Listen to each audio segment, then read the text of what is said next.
Hello students, आपका स्वागत है मेरे यूट्यूब चैनल एजुकेशनल ब्लॉग में। ठीक है, तो आज से देखिए मैं आपको क्लास 11 से लेकर 12 तक का पूरा जो आपका सिलेबस है पॉलिटिकल साइंस का वो पढ़ाने जा रही हूँ। और ये जो मैं आपको पढ़ाऊँगी अपने खुद के हैंड रिटन नोट से पढ़ाऊँगी। देखिए, जब मैं 11th क्लास में थी तो ये मेरी नोटबुक थी, इसमें मैंने अपने नोट्स बनाए हैं। तो आपके पास 11th क्लास में 2 बुक्स हैं, ठीक है, आपको पता है ना 2 बुक्स हैं। तो उसमें जो आपकी पहली बुक है भारत का संविधान और व्यवहार, ये मैं आपको उसके रिगार्डिंग पढ़ा रही हूँ। ठीक है, उसका पहला ही चैप्टर आपको पता है संविधान क्यों और कैसे ये है। तो मैं आपको जो है पूरे 11th क्लास का पूरा कोर्स कंप्लीट कराऊंगी इसी तरह से हैंड रिटन नोट से, जो कि खुद मैंने पढ़े हैं। और देखिए, बीच में आपको इस तरह के रेड मार्क मिलेंगे, ये टीचर ने चेक किया हुआ है, तो आप प्लीज़ इसको थोड़ा एडजस्ट कर लेना। ठीक, और आप कॉपी पेन लेके बैठ जाइए। तो क्लास को हम स्टार्ट करते हैं। देखिए, सबसे पहले लिखा है संविधान क्या है। सबसे पहले हम यही जानेंगे ना संविधान क्या है। तो संविधान एक ऐसा दस्तावेज है जिसमें किसी देश के निर्माण तथा वहाँ की शासन व्यवस्था चलाने के लिए बुनियादी नियम और कानून दिए गए हों। तो देखिए, संविधान के बारे में क्या कहा गया है, एक ऐसा दस्तावेज है, दस्तावेज मतलब डॉक्यूमेंट है, जिसमें किसी देश के निर्माण के बारे में बताया गया हो। जैसे हम एग्जाम्पल के लिए अपने ही प्यारे भारत के बारे में बात कर लेते हैं। भारत को क्या बताया गया है, भारत एक संघात्मक देश है जिसमें अलग अलग राज्य मिलकर एक देश का निर्माण करते हैं। इसी तरह तो बताया गया है हमें भारत को। हाँ, तो वही जो है, भारत एक संघात्मक देश है, यानी कि भारत को राज्य मिलकर बनाते हैं, बहुत से राज्य मिलकर एक देश बनाते हैं। और साथ ही वहाँ की शासन व्यवस्था चलाने के लिए बुनियादी नियम और कानून दिए गए होते हैं। किसमें? संविधान में। देश तो बन गया है ना हमारा, अब उसकी शासन व्यवस्था कैसे चलेगी, वहाँ पे नियम और कानून कैसे होंगे, ये भी किसमें दिया गया होता है? संविधान में। देखिए, इसका क्वेश्चन नंबर पहले पे हम फोकस कर लेते हैं, हमें संविधान की ज़रूरत क्यों है तथा संविधान के कार्य। देखिए, पॉइंट नंबर 1 देखिए, संविधान के कार्य हम देखने जा रहे हैं। पॉइंट नंबर 1 देखिए, संविधान का पहला कार्यक्रम बुनियादी नियमों के एक ऐसा समूह उपलब्ध कराए जिसमें समाज के सदस्यों में एक न्यूनतम समन्वय विकास बना रहे। देखिए, संविधान का पहला ही कार्य क्या है? बुनियादी नियम।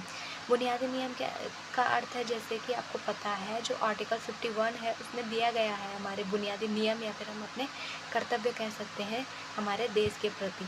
तो उसमें क्या है, नियमों का एक समूह उपलब्ध कराया जाता है जिससे समाज में सदस्यों में एक न्यूनतम समन्वय बना रहे। समाज के सदस्य मतलब जैसे भारत है, तो भारत में बहुत से सोसाइटीज़ है ना, हिंदू है, मुस्लिम है, क्रिश्चियनिटी है, तो इन सब लोगों में समन्वय बना रहे, इस चीज़ के लिए क्या है, समानता का एक अधिकार दिया गया है हमारे संविधान में। ठीक है, दूसरा कार्य हम देखते हैं, संविधान का दूसरा कार्य ये स्पष्ट करना है कि समाज में निर्णय लेने की शक्ति किसके पास है। ठीक है, तो संविधान का दूसरा काम है कि निर्णय लेने की शक्ति किसके पास है। इसका क्या मतलब हुआ कि भारत में जो है क्या होगा आने वाले समय में, भारत के संबंध किसके साथ अच्छे होंगे, भारत के लोग क्या करेंगे क्या नहीं करेंगे, तो ये सब कौन है, भारत की सरकार डिसाइड करती है ना। तो भारत की कोई एक सरकार होगी, केंद्र सरकार होगी, राज्य सरकार होगी, ये सब कौन डिसाइड करता है?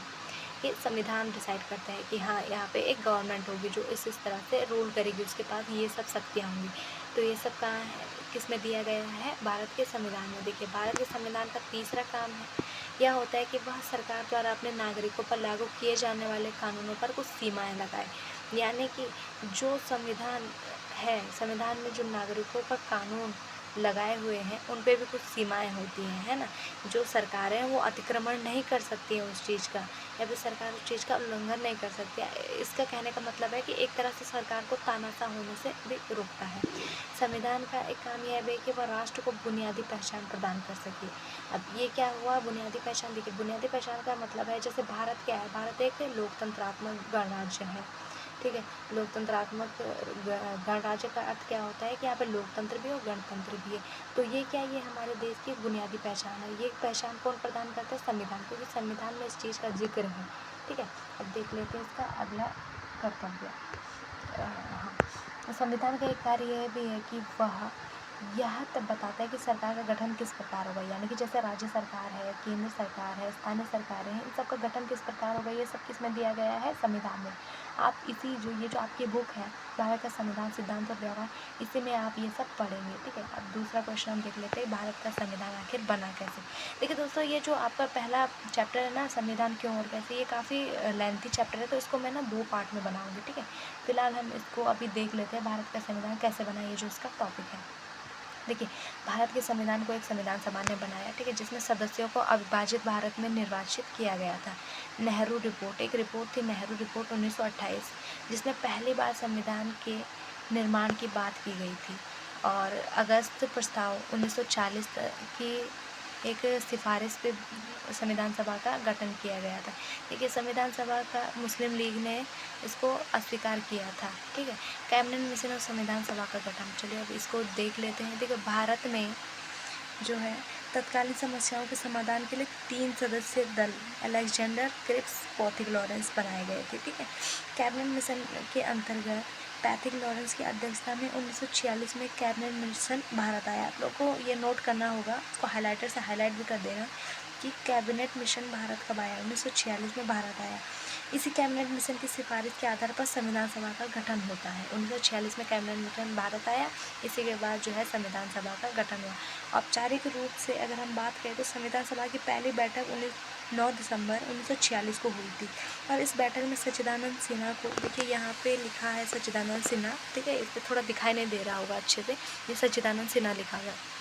तो जो पहली बैठक हुई थी संविधान सभा की, उसमें सच्चिदानंद सिन्हा को अस्थायी तौर पर यानी टेम्पररी रूप से अध्यक्ष बनाया गया, क्योंकि पहले मीटिंग थी तो उसमें जल्दबाजी में उनको बना दिया गया। लेकिन फिर जब दूसरी मीटिंग हुई 2 दिन बाद 11 दिसंबर 1946 को, देखिए यहाँ पे मैं 1946 लिखना मिस हो गया, यहाँ पे 1946 लिख देना। ठीक है, तो जब 1946 11 दिसंबर को दोबारा बैठक हुई, तब डॉक्टर राजेंद्र प्रसाद को संविधान सभा का स्थायी अध्यक्ष बना दिया गया।